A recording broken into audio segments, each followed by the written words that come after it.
Hi అండి. ఈరోజు మునగాకు కారం చేశానండి. చూడండి ఎంత బాగుందో మునగాకు కారం. మునగాకు కారం వల్ల ఎన్ని రకాల ఉపయోగాలు చెప్తానండి ఇప్పుడు. ఈ కారం వల్ల, మునగాకు కారం వల్ల రక్తహీనత ఏదైనా మనకి ఒంట్లో ఏ లోపం ఉన్నా అన్ని లోపాలని సరిచేస్తుందండి. ఈ మునగాకు 360 రోగాలకి ఉపశమనం అంటండి.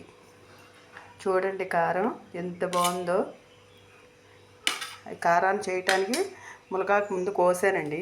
మునగాకు శుభ్రంగా కడిగి ఒక బట్ట మీద ఆరేసానండి నిన్న కోసి. ఆ ఆకుని వాళ్ళ శుభ్రంగా రాలిపోయిందండి రబ్బల్లో నుండి.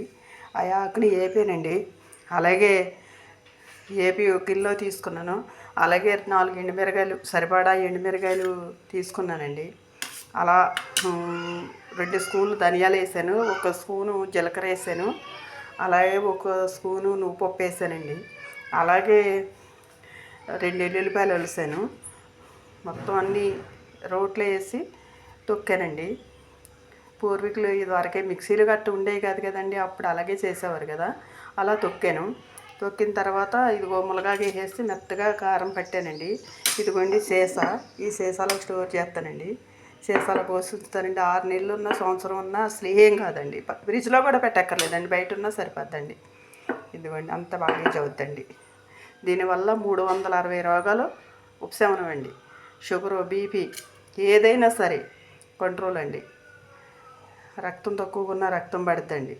మునగాకులో ఉన్న విటమిన్లు ఏ ఆకులోనూ లేదండి.